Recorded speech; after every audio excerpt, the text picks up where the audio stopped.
மக்களே, இன்றைக்கி என்ன ரெசிபி பார்க்க போகிறோம்? சப்பாத்திக்கு வெஜிடபிள் ஒயிட் குருமா தான் பார்க்க போகிறோம். வாங்க எப்படி செய்யுதுன்னு பார்க்கலாம். நம்ம சப்பாத்திக்கு மாவு பிசைஞ்சு வச்சுக்கலாம். ஒரு கிண்ணத்தில் தேவையான அளவு கோதுமை மாவு, சால்ட்டு, சுடுதண்ணி போட்டு நல்லா பிசைஞ்சு வச்சுக்கலாம். அதுக்கு நம்ம ஒயிட் குருமா எப்படி செய்யுதுன்னு பார்க்கலாம். ஒயிட் குருமா செய்ய நான் தேவையான வெஜிடபிள் என்ன எடுத்துன்னு பார்க்கலாம். கேரட், பீன்ஸ், உருளைக்கிழங்கு, காளான் எடுத்துக்கலாம். அடுத்தது ஸ்டவ் ஆன் பண்ணிக்கலாம். குக்கரை வச்சுட்டு தேவையான அளவுக்கு எண்ணெய் ஊற்றிட்டு எண்ணெய் காஞ்சதும் சோம்பு, பட்டை, கிராம்பு, 2 பிரிஞ்சு எல்லாம் சேர்த்துக்கலாம். கட் பண்ணி வச்ச வெங்காயத்தை சேர்த்து நல்லா வதக்கிக்கலாம்.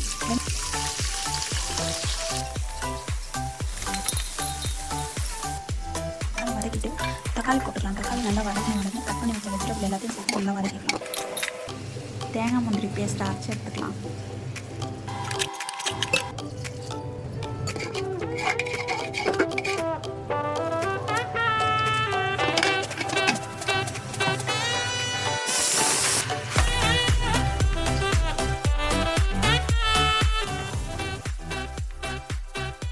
ரெடி. சப்பாத்திக்கு சைட் டிஷ்ஷாக அந்த வெஜிடபிள் குருமா எப்படி இருக்குன்னு ட்ரை பண்ணி பார்த்து